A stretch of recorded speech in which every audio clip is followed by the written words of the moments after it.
नमस्कार, सीएनबीसी आवाज Motilal Oswal live studio में आप सभी का स्वागत है। आप देख रहे हैं 10 के दमदार ट्रेड्स। शो की शुरुआत करेंगे हेडलाइन से।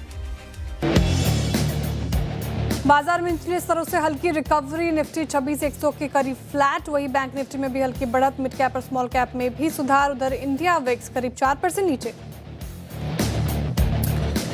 आईटी में सबसे ज्यादा रफ्तार, इंडेक्स करीब 1.5% मजबूत। Infosys, tech Mahindra, HCL tech Nifty के टॉप गेनर्स में शुमार। साथ ही सरकारी बैंकों में लौटी रौनक, लेकिन रियल्टी, एनबीएफसीज और कंज्यूमर ड्यूरेबल्स में दबाव कायम। दुबई एयर शो में तेजस फाइटर जेट क्रैश होने से टूटा हेल, शेयर करीब 3% गिरकर वायदा का टॉप लूजर बना। वहीं बीईएल और भारत डायनेमिक्स में भी कमजोरी, निफ्टी डिफेंस करीब 1.5% कमजोर।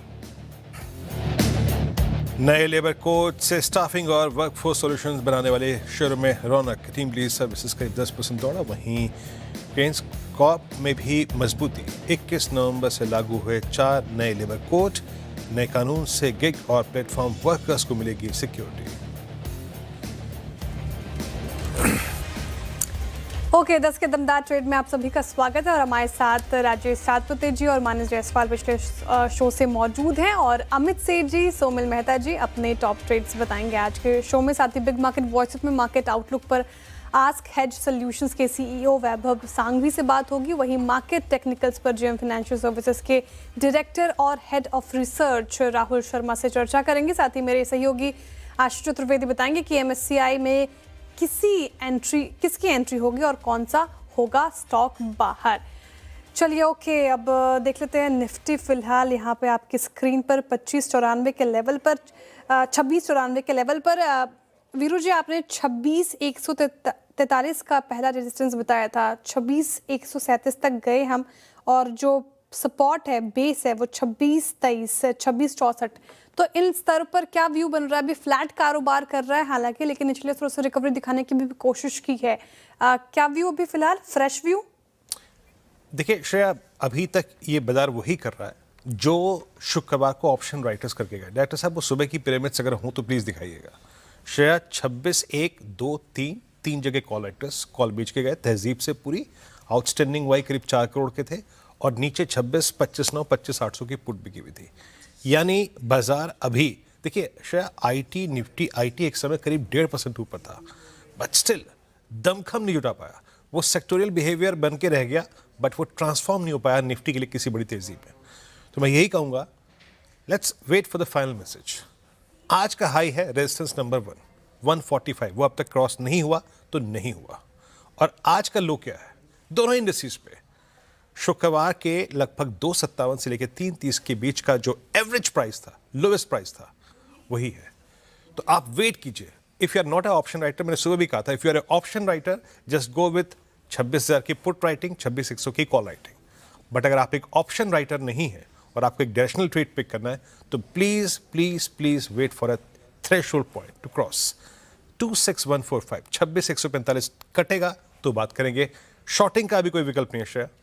शॉर्टिंग का तर्क तभी है जब अल्टीमेटली बाजार किसी बहुत ही बड़े डिसअपॉइंटमेंट में आपका बेस वन तोड़ जाए। बेस वन क्या है? 966, दैट 10 डिमा। तो हम वेट करेंगे श्रेया 145 के क्रॉस होने का। श्रेया ओके, 26,145 के क्रॉस होने का वेट करेंगे और फिर वहाँ पे फ्रेश व्यू लेंगे। चलिए, वो इंपॉर्टेंट लेवल जो बता दिए गए हैं आपको। अब गेस्ट कनेक्टेड है हमारे साथ, मानस जी और अमित सेठ जी जुड़ रहे हैं इस शो में और सोमिल मेहता भी जुड़ रहे हैं। राजेश सातपुते जी हमारे साथ हैं। ये अमित सेठ जी, गुड मॉर्निंग। बताइए इस वक्त के 2 कॉल्स कौन से होंगे आपके? जी good morning Shreya ji, good morning Viren ji and everybody on the panel. Shreya ji, इस समय के मेरे दो ट्रेड्स में से पहला ट्रेड रहेगा एसबीआई कार्ड। एसबीआई कार्ड्स अगर देखें तो स्टॉक ने अपने 200 डेमा तक एक पुल बैक दिखाया था। पिछले 10, 15 सत्रों से ये कंसोलिडेट कर रहा था और सारे मूविंग एवरेजेस यहाँ पे स्क्वीज हो गए हैं। इस सपोर्ट से आज यहाँ पे हम एक रेंज ब्रेकआउट देख रहे हैं कंसोलिडेशन का पिछले 15-20 दिनों का। तो इसे बाय करें। स्टॉप लॉस लगभग रहेगा हमारा 888 का और टारगेट्स रहेंगे 920 के। दूसरा स्टॉक जो मैं लेना चाहूंगा एचसीएल टेक्नोलॉजीज। एचसीएल टेक्नोलॉजीज में 2 दिन का एक पुल बैक आया था। प्रीवियसली एक स्ट्रॉन्ग अप ट्रेंडिंग काउंटर रहा है, 10 डेमा से वापस रिवर्सल दिखा रहा है। लगभग 1630 का प्राइस है, तो 1614 1614 का स्टॉप लॉस रहेगा एंड 1660 तक के टारगेट्स रहेंगे एचसीएल टेक्नोलॉजीज में। ओके, अमित सेठ जी के 2 ट्रेड्स। चलते हैं सौमिल जी के पास। सौमिल, गुड मॉर्निंग, आपके दो trades. Good morning to everyone. मेरा पहला ट्रेड होगा उनो मिंडा पर। उनो मिंडा कुछ समय से थोड़ा सा कंसोलिडेट कर रहा है, ऑलरेडी अप ट्रेंड में ही है, लेकिन कंसोलिडेशन जो है वो 20 और 40 डेली मूविंग एवरेज के ऊपर हो रहा है। ये एक फ्लैग पैटर्न है ऑन द डेली चार्ट्स, मुझे लगता है ये ऊपर की तरफ ही टूटेगा। स्टॉप लॉस रखेंगे 1255 पर और टारगेट रहेगा 1380। दूसरा स्टॉक है एल फाइनेंस। एल फाइनेंस बहुत ही अच्छा मूव चल रहा है। एल फाइनेंस में already in long term, medium term up trend, even in the short term एक एबीसी करेक्टिव खत्म हुआ है, 20 डेली मूविंग एवरेज पर सपोर्ट लिया है, 20 डेली सिंपल मूविंग एवरेज पर, और यहाँ से मुझे लगता है कि फिर से अगेन ऊपर की तरफ रुक करेगा। एक शॉर्ट टर्म में ट्रेंड रिज्यूम करेगा ऊपर में। स्टॉप लॉस रहेगा 284 पर और टारगेट रहेगा 310। ओके, उनो मिंडा और एल&टी फाइनेंस, ये दो पिक्स हो गए सोमिल जी के। राजेश सातपुते जी, आपके दो पिक्स क्या होंगे इस वक्त के? श्रेया, देखिए पहला पिक जो रहेगा वो थोड़ा आप कह सकते हैं कि जो मोमेंटम प्ले है, दैट इज डॉक्टर रेड्डीज। और सबसे बड़ी बात है, इसने अपना इम्पोर्टेंट क्लस्टर था ये 1240 1250, इसके लिए एक स्ट्रॉन्ग रेजिस्टेंस था। यानी जो शॉर्ट हो रहा था इसी लेवल के नीचे हो रहा था और आज पहली बार इस लेवल के ऊपर है, तो यहाँ पे शॉर्ट स्क्वीज होना चाहिए। तो 1255 के आसपास ये चल रहा है, तो 1240 का स्टॉप लॉस लगा के डॉक्टर रेड्डीज बाय करें। 1280 से लेके 1300 तक का स्विंग मुझे लगता है यहाँ पे मिलेगा। सेकंड होगा, वो रहेगा एक कॉन्ट्रा बाय, वो रहेगा जाइडस पे। Zydus life is at 927। मुझे लगता है सामने एक्सपायरी है तो शॉर्ट थोड़ी कवर्स होने चाहिए। फार्मा ओवरऑल थोड़ा सा व्यू मेरा पॉजिटिव रहता है, तो जाइडस 927 चल रहा है, 920 का स्टॉप लॉस लगा के बाय करे। वो मैं सही हूँ तो 940 950 तक का एक स्विंग मिलना चाहिए जाइडस में। ओके, मानस, आपके दो ट्रेड्स। तो देखिए वीरेंद्र जी, पहला तो आयशर मोटर्स पे खरीदारी करनी है, जहां पर एक फ्रेश ब्रेकआउट है चार्ट्स पे। 7140 7140 के स्टॉप लॉस से खरीदारी करेंगे। 7450 7450 तक के टारगेट्स पॉसिबल है आयशर मोटर्स में, ये कैश लेवल्स है। टेक महिंद्रा में भी खरीदारी करने की राय रहेगी, यहाँ पर भी काफी स्ट्रेंथ है, स्टॉक अपने 200 मूविंग एवरेज के ऊपर निकला है। तो टेक महिंद्रा में 1484 के स्टॉप लॉस से खरीदारी करनी है, 1484 के, और 1560 1560 तक के टारगेट्स पॉसिबल। ओके, ये ट्रेड्स पूरे हो गए। अब कुछ देर में हम बिग मार्केट वॉइसेस की कड़ी में चलेंगे भी। और एक बार जरा निफ्टी लेके आएंगे जरा प्लीज स्क्रीन पे। और ये इस बीच अगर आप देखें, नए चीफ जस्टिस का जो शपथ ग्रहण समारोह था उसके कुछ विजुअल्स आपके स्क्रीन पे हैं। और ये अभी जस्टिस सूर्यकांत ने आज 53वें चीफ जस्टिस की अगर आप देखें तो आज जो शपथ ली, और उसी शपथ ग्रहण समारोह के आप विजुअल्स आपके स्क्रीन पर देख रहे हैं। चलिए अब एक काम करते हैं। निफ्टी डे हाई की तरफ प्रोसीड कर रहा है। निफ्टी बैंक 59,061 कुछ दमखम जुटाता हुआ। और देखिए, जब तक निफ्टी बैंक नहीं होगा ना तब तक नहीं होगा काम। हमें चाहिए एक्यूट स्ट्रेंथ, बट अब वो अगर आप देखें स्ट्रेंथ आते हुए। चलिए अब एक काम करते हैं, एक दो स्टॉक्स देख लेते हैं, फिर बिग मार्केट वॉइसेस की कड़ी पे चलेंगे और वैभव सांघवी जी से बातचीत शुरू करेंगे। लेकिन मैं कुछ चीज़ें और जो देख रहा था जो कि इंडेक्स के लिए थोड़ी सी सहायक हैं, उसमें एक बार लेके आइए आप डॉक्टर रेड्डीज। सुबह मैं इनफैक्ट इसको लिख के बैठा था लेकिन मैं बात नहीं करी थी। डॉक्टर रेड्डीज 1255 पे अब डे हाई पर, और यह डे हाई पर और सारे एवरेजेस के ऊपर, तो अच्छा मूव। राजेश जी की कॉल है यहाँ पर। और फिर लेके आइए आप स्क्रीन पे जरा प्लीज़ एक बार एशियन पेंट्स। हमने इसको क्लोजिंग में शुक्रवार को अपने डिस्कशन में शामिल किया था। इट्स 2894। अच्छा सौमिल, अब धीरे धीरे ये जो पैटर्न है एशियन पेंट्स पे, वो कन्वर्ट हो रही है आपका फ्लैग में, बुलिश फ्लैग में। कैसे अप्रोच करना है आप इसको? एब्सोल्युटली वीरू जी, यहाँ पर अगर आप मीडियम टर्म ट्रेंड देखें, weekly monthly charts, obviously high top high bottom formation है, so trend is my friend करके ही मैं एनालिसिस करता हूँ, स्टार्ट करता हूँ। तो मंथली वीकली चार्ट्स पे high top high bottom formation है। डेली चार्ट्स पर आपने जैसे बताया एक फ्लैग पैटर्न बन रहा है। अगर ट्रेंड अप है तो बाय ऑन डिक्लाइंस की ही स्ट्रैटेजी रखनी है। अब नेक्स्ट टारगेट जो है that is the main question. Next target है जो प्रीवियस स्विंग हाई है वीकली चार्ट्स पर, दैट इज 3090। तो ये एक हम टारगेट लेके चलेंगे। नीचे में जो 10 डेली मूविंग एवरेज है वो अराउंड 2840 के आसपास है, तो वो एक स्टॉप लॉस लेके चलेंगे। मुझे लगता है ये फ्लैग पैटर्न जो है वो ऊपर की तरफ टूटेगा। आवरली चार्ट्स पे ऑलरेडी बाय सिग्नल आ चुका है, तो मुझे लगता है कि यहाँ से बाय ऑन डिक्लाइन की स्ट्रैटेजी रखनी चाहिए, लेकिन स्टॉप लॉस स्ट्रिक्ट रखे क्योंकि ऑलरेडी हमें बहुत ही शार्प मूव्स देखने मिल चुके हैं। जी चलिए, अब यहाँ से बिग मार्केट वर्सेस की कड़ी की जो बातचीत है आज शुरुआत करते हैं। श्री वैभव सांघवी, सीईओ आस हेज सॉल्यूशंस के हमारे साथ जुड़ चुके हैं। वैभव जी, गुड मॉर्निंग, कार्यक्रम में स्वागत है। और बाजार बस वो थोड़ी सी अगर आप देखें वो आंख में चोरी खेल रहा है ऑल टाइम हाई से। Nifty bank is already at all time high, और हम आज निफ्टी आईटी में एक वाकई बड़ा अच्छा मूव देख रहे हैं। वैभव जी, मैं कुछ देर में अर्निंग्स पे भी आऊँगा, लेकिन एक शब्द ने, एक टर्म ने इस बाजार को थोड़ा सा परेशान करना शुरू किया है, और वो है एआई बबल। क्या आप इसको कोई वास्तविकता समझते हैं क्या? जो हमारी यूएस मार्केट की जो रीसेंट वोलेटिलिटी है, उतार चढ़ाव है, उस पर आपका टेक क्या है? क्या ये कि ये जो ग्लोबल रैली चल रही है उसको थोड़ा पंचर कर सकता है क्या ये जो शब्द नया आया है हमारे सामने, दैट एआई बबल? वीरेन, अगर हम एआई की बात करें तो from an IT sector perspective अगर देखते हैं तो लास्ट 9 से 12 महीने अगर हम देखें तो हमारी लोकल आईटी सर्विसेज कंपनी के लिए ये थोड़ा हैंगओवर रहा है। वैल्यूएशंस भी करेक्ट हुए हैं, और कंपनियां खुद की गाइडेंस भी अगर हम देखें तो काफी सबड्यूड रही हैं over the last 3 to 4 quarters. But जैसे हम बात कर रहे हैं at this point in time, जैसे एआई की यूटिलिटी बढ़ रही है, हमें लगता है कि आईटी सर्विसेज कंपनी में with a lag revenue momentum हम देख पाएंगे। ऑफ कोर्स हम 1 या 2 महीने या क्वार्टर की बात नहीं कर रहे हैं यहाँ पे, लेकिन at least from a medium term perspective I think AI एक अपॉर्चुनिटी देगा in terms of higher revenue with better margins. So तब तक की पेशेंस रखनी है हमें at least from an IT sector perspective.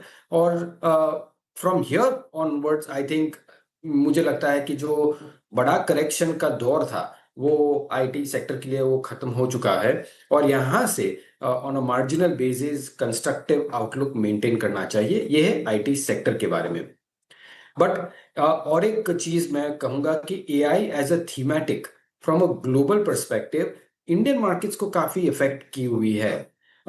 जैसे कि अगर ग्लोबल इन्वेस्टर्स को देख रहे हैं तो इंक्रीमेंटल एलोकेशन वो एआई थीम्स में डाल रहे थे ओवर द लास्ट 9 months। इसी के कारण चाइना, ताइवान, कोरिया ऐसे कंट्रीज में काफी बड़ी एलोकेशन हुई है at the cost of Indian allocation. और इसी के लिए कारण हम देख रहे हैं कि इंडिया में आपने इतना बड़ा इन्फ्लो नहीं देखा है एफपीआई के के वहां से। हमें लगता है कि एटलीस्ट ये अगर ग्लोबल ट्रेंड थोड़ा सबड्यूड होता है तो इंडिया में फ्लो रिज्यूम होगा, specially on the FPI perspective. अगर वो होता है तो हमें लगता है कि market stable to probably positive हम देख सकते हैं मीडियम टर्म के लिए। Okay Vaibhav ji, good morning. Shreya बात कर रही हूँ। आपने मार्केट पे अपना थोड़ा व्यू रखा, साथ ही आईटी स्पेस को डिटेल में डिस्कस किया। पॉजिटिव है मीडियम से लॉन्ग टर्म के लिए लिहाज से अगर आप देखें मार्केट पर, लेकिन 2 बड़े ट्रिगर्स हमने पचा लिए हैं वैभव जी। एक बिहार इलेक्शन था, साथ ही अर्निंग सीजन भी था। अब क्योंकि वीरेंद्र जी ने अर्निंग सीजन का जिक्र किया तो मेरा सवाल उसी पर है आपको लेकर Q3 Q4 कैसे रहेंगे आज मार्केट को लेकर, साथ ही कौन से स्पेसेस आपको नजर आते हैं जहाँ पे सिर्फ ग्रीन शूट रिकवरी नहीं बल्कि फुल फ्लेज रिकवरी देखने को मिली है और आगे चलकर यहाँ पर अच्छे पैसे बनाए जा सकते हैं, तो वो कौन से 2 सेक्टर्स होंगे? तो few things to take note of यहाँ पे कि Q2 की जो नतीजे आए हैं आई थिंक वो मार्जिनली पॉजिटिव है as per the expectation, as against the expectations. और हमने थोड़े मार्जिनल अपग्रेड्स भी देखे हैं अर्निंग्स में। हमें लगता है कि Q3 और Q4 के अर्निंग्स अच्छा पेस पकड़ेंगे, और 27 के अर्निंग्स के हिसाब से हम 15% प्रॉबेबली अर्निंग्स इंक्रीज हो पाएगा उस फिस्कल के हिसाब से। So in all livelihood I think earnings हमारे बॉटम आउट हो चुके हैं, और उसका मुख्य कारण यही है कि जिस हिसाब से गवर्नमेंट का सपोर्ट हमने आज तक पिछले 10 साल तक हमने सप्लाई साइड में देखा था, उसी तरह से हम लास्ट 1 साल में अगर देखें तो गवर्नमेंट का काफी जोरदार सपोर्ट कंजम्पशन साइड पे हो रहा है। सो जब जीडीपी का अगर कॉन्फ़िगरेशन देखते हैं और इन्वेस्टमेंट्स जो ऑलरेडी इन प्लेस था और कंजम्पशंस जो इंक्रीमेंटली आ रहा है, तो हमें लगता है कि ओवरऑल जीडीपी ग्रोथ में हम पॉजिटिव सरप्राइज देख पाएंगे। अगर उसको हम सेक्टर्स में ड्रिल डाउन करते हैं तो सेक्टर्स में अगर देखें तो कंजम्पशन एक ऐसा सेक्टर है जो will continue to do well. अगर हमने ऑटो सेल्स देखे हैं, बहुत ही बेहतरीन रहे हैं, और यही trend I think on ground भी, अगर हम चैनल चेक करते हैं तो ऑन ग्राउंड भी ये कंटिन्यूड रह रहा है ऑन द पॉजिटिव साइड। सो हमें पूरा ये सेक्टर स्पेस अच्छा लग रहा है from consumption perspective, discretionary place perspective, और साथों साथ हमें इंडस्ट्रियल्स भी ठीक लग रहे हैं क्योंकि वहां पे हम प्राइवेट केपेक्स की भी थोड़ी गुंजाइश देख सकते हैं जहां इंक्रीमेंटली डेटा हमें सपोर्ट कर रहा है। Lastly the biggest sector from a Nifty perspective जिस बैंकिंग, हमें लगता है कि बैंकिंग के अर्निंग्स भी बॉटम आउट हो चुके हैं, जहां नेट इंटरेस्ट मार्जिन्स यहाँ से अच्छी तरह से इंक्रीज होने चाहिए और अर्निंग्स को एक बड़ी फ्लिप देंगे from a next 2 year perspective. So all in all ये 3 मुख्य सेक्टर्स हैं जहां हमें लगता है कि मीडियम टू लॉन्ग टर्म अच्छा रुख बैठ रहा है। ओके अच्छा वैभव जी, ऑटो अगस्त के उस जीएसटी कट के अनाउंसमेंट के बाद फिर जीएसटी कट भी हो गया, 22 सितंबर से वो प्राइस में भी आ गया। एक ऑटो में मूव आया, उसके बाद एक fresh leg of strength, fresh buying visible है इस वक्त ऑटो में, और ये कुछ हद तक सीमित है पैसेंजर व्हीकल सेगमेंट में। ऑटो को आप कैसे रीड कर रहे हैं इस वक्त? अर्निंग्स कैसी लगी आपको इस बार की? मंथली सेल्स फिगर कैसी लगी? और आपका झुकाव ऑटो की कौन सी बास्केट पे, whether it's commercial vehicle segment, passenger vehicle segment, two wheeler space, कहाँ पर है आपका इस वक्त कंस्ट्रक्टिव व्यू? वीरेन, एक जस्ट थोड़ा सा छोटा सा एनेक्डोट दूंगा यहाँ पे कि अगर हम 2009 के दौर को देखें, जब अर्स्टवाइल गवर्नमेंट ने जब फिस्कल स्टिमुलस किया था, जब तब एक्साइज ड्यूटी घटाई थी और अच्छा खासा स्टिमुलस किया था, तब हमने देखा था कि अगले 2 साल या 3 साल तक ऑटो के सेल्स 20 से 25% ऑन एन एनुअल बढ़े थे। मैं ये नहीं कह रहा हूँ कि हम एग्जैक्टली उतना रेप्लिका करेंगे यहाँ पे, बट ये 2 या 3 महीने का जो हमने मोमेंटम देखा है, हमें ये नहीं समझना चाहिए कि ये बस ये 2-3 महीने की बात थी और अभी वापस हम सबड्यूड हो जाएंगे from an earning stand point. So हमें लगता है कि ये कंटिन्यूड रहेगा और over a period of next 12 to 24 months ये वॉल्यूम रिकवरी कंटिन्यूड रहेगी यहाँ से। So at every dip, either from a two-wheeler perspective or passenger vehicle perspective, ये sectors, I think should continue to do well. Okay ये auto space पर आपका view. वैभव जी, ये जो नया लेबर कोड लागू हुआ है और उसमें ये गिग वर्कर्स के लिए सोशल सिक्योरिटी की बात की गई है, इसको कैसे देख रहे हैं आप? साथ ही प्लेटफॉर्म स्पेसेस जैसे स्विगी, जोमेटो, ओला, उबर के लिए ये खबर कैसी है? क्या इम्पैक्ट देख रहे हैं आप? शॉर्टर टर्म इम्पैक्ट में ज्यादा अटेंशन नहीं दूंगा, प्योरली बिकॉज ये जो मेजर्स है, रिफॉर्म्स है, I think from a longer term perspective is extremely constructive. और जब ये कहता हूं तो I think from this will only help formalise करने के लिए इंडस्ट्री को, और secondly I think from an labour perspective as well, it is very good security from their employment perspective as well. So I think on and all across the ecosystem ये बहुत ही positive and constructive step है from medium to longer term growth. Of course in the immediate shorter term इधर इक्का दुक्का यहाँ से वहाँ इम्पैक्ट हो सकता है, but I think I am very focused on from a medium to long term perspective जो इंडस्ट्री को नेक्स्ट लेवल तक ले जाने के लिए एक बहुत अहम भूमिका अदा करेगी इन terms of the reforms. Okay, in terms of reforms एक बड़ा कदम। बहुत शुक्रिया वैभव जी आज हमारे साथ जुड़ने के लिए, तमाम सवालों के इतने अच्छी तरीके से डिटेल में आंसर करने के लिए बहुत शुक्रिया आपके वक्त के लिए। चलिए अब आगे बढ़ते हैं और एक और खबर एड्रेस कर लेते हैं। MSCI ग्लोबल स्टैंडर्ड इंडेक्स की नवंबर समीक्षा आज से लागू होगी और इंडेक्स में कौन से शेयर शामिल हो रहे हैं या फिर बाहर हो रहे हैं, ये खबर जान लेते हैं आशीष चतुर्वेदी से। आशीष बताएं। देखिए, आज की क्लोजिंग से ये जो बदलाव है लागू होते हुए नजर आएंगे और इन सभी बदलावों को अगर लागू करके देखें तो ऑलमोस्ट 20 करोड़ डॉलर के आसपास जो है भारत के मार्केट्स में नेट इन्फ्लोज आपको देखने को मिल सकते हैं। अब MSCI स्टैंडर्ड इंडेक्स में अगर आप देखें तो जो बदलाव है ये आपकी स्क्रीन पर आएगा। सबसे पहले आप देखें तो इन्फ्लोज के लिहाज से स्टॉक्स है Fortis healthcare 3750 crore, Paytm 3600 crore, GE Vernova TND ये करीब 3000 करोड़ और सीमेंस एनर्जी जिसके नतीजे भी आने हैं 2200 करोड़ के आसपास के इन्फ्लोज यहाँ पर आपको देखने को मिल सकता है। और पहले ही बता दूं कि इन स्टॉक्स में आपको एक्शन ज़्यादा नज़र इसके लिए नहीं आएगा क्योंकि बहुत ही एक्सपेक्टेड लाइन्स, इससे पहले जो रिपोर्ट्स आ गई थी इनमें इन्हीं स्टॉक्स का नाम था। अब इसके अलावा अगर आप देखें तो जो इंडेक्स से बाहर हो रहे हैं जिनमें आउटफ्लोज आपको देखने को मिलेंगे, एक तो टाटा LXI है, तकरीबन 1400 करोड़ के आउटफ्लोज यहाँ पर आपको देखने को मिल सकते हैं और कॉन्कोर ये भी स्टॉक ऐसा है जो रडार पर रहेगा, 1300 करोड़ के आउटफ्लोज इस स्टॉक में नजर आएंगे। ओके, शुक्रिया आशीष इस पूरे तथ्य को समझाने के लिए अच्छे से, बहुत बहुत शुक्रिया आपका। मैं स्टॉक्स पे आता हूँ लेकिन उससे पहले थोड़ा सा एक काम करते हैं। एक मेहमान और जुड़ चुके हैं, उनसे बात कर लेते हैं। पहले राहुल शर्मा JM फाइनेंशियल से। राहुल जी, गुड मॉर्निंग, कार्यक्रम में स्वागत है आपका। गुड मॉर्निंग राहुल जी, ये टर्बुलेंस जो कि लाजमी भी है, I mean all time high पे आएगी, बहुत सारे चैलेंजेस होंगे और थोड़ी सी ग्लोबल मार्केट्स की वोलेटिलिटी, आपने निफ्टी बैंक के स्ट्रक्चर को कंसिडरिंग द फैक्ट, सबसे महत्वपूर्ण चीज़ है कि एक लैगिंग इंडेक्स जो अब तक इस पूरे अपमूव में पार्टिसिपेट नहीं कर पा रहा था इन CY25 वाज निफ्टी IT और फाइनली अबव 200 EMA। अब आपके साथ जो फोर्सेस खड़ी हैं, चाहे वो निफ्टी बैंक हो, चाहे निफ्टी IT हो, चाहे वो कैपिटल गुड्स हो, चाहे वो ऑटो हो, उसको देख के लग क्या रहा है आपका इंडिसेस पे भी हो? जी हाँ, देखिए वीरेंद्र जी, सबसे पहले तो ये पूरा जो सीरीज रहा है इसमें बहुत टाइम बाद में बेयर से डोमिनेट नहीं किया है और नवंबर सीरीज की जो एक्सपायरी है कल लाइंड अप है। तो मेरा ये मानना है कि छोटा मोटा जो एक मार्केट में वोलेटिलिटी है वो देखने को मिल रहा है, लेकिन ओवरऑल अंडरटोन और टेक्सचर दोनों निफ्टी का पॉजिटिव है। बैंक निफ्टी ने एक तरह से पूरे रैली को लीड किया है और IT जैसे आपने कहा कि अब एक तरह से ब्रेकआउट के जोन में आ रहा है, यानी कि ओवरऑल जो एक स्लगिशनेस थी, तकरीबन 10-12% का वेट है IT का निफ्टी में, ये स्लगिशनेस निकलती हुई दिख रही है।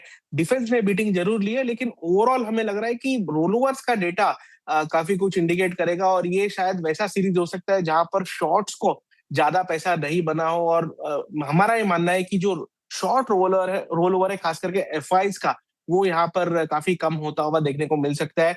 तो पोजिशनली हमारा ध्यान पॉजिटिव है। अगर लेवल्स की मैं बात करूं तो 25,800 का लेवल एक अच्छा सपोर्ट है निफ्टी के लिए।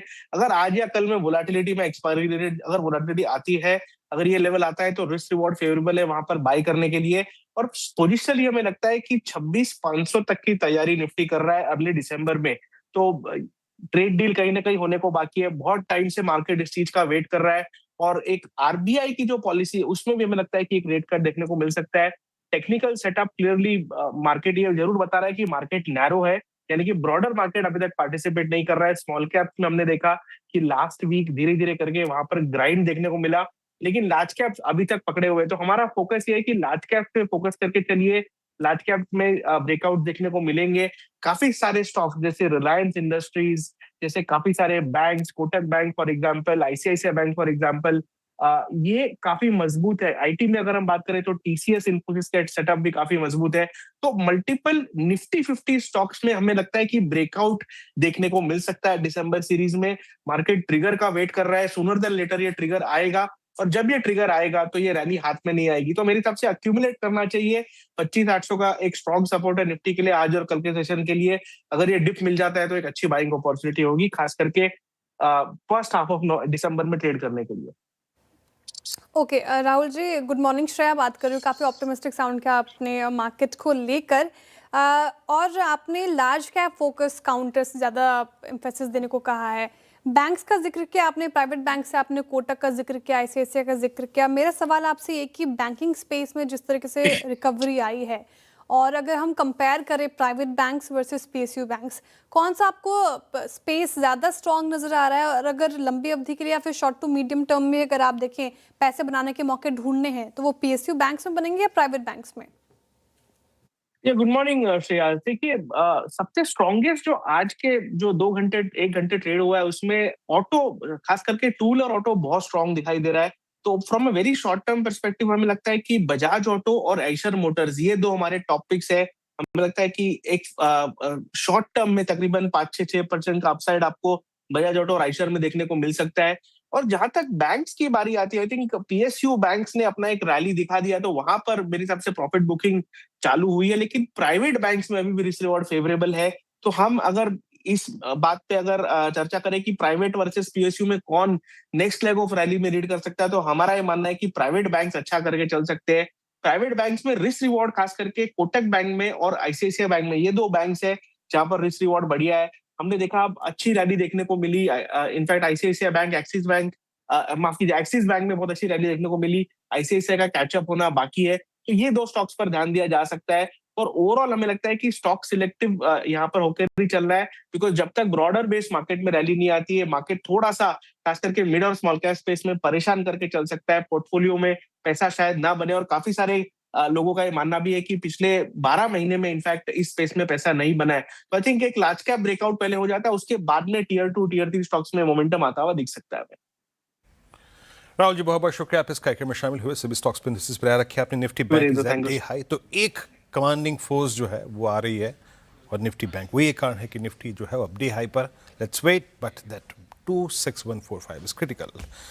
चलिए अब एक काम करते हैं, इस कार्यक्रम 10 के दमदार ट्रेड को ही विराम देते हैं। आपका कोई प्रश्न हो, कोई ट्रेड फंसा हो, कोई इन्वेस्टमेंट कॉल जिसको लेकर आप पशुपेश में हो, तो पूछने के लिए सवाल दो देवियां आपके साथ हैं, कंचन और श्रेया। इस ब्रेक के बाद टुडेस हॉटलाइन। नमस्कार।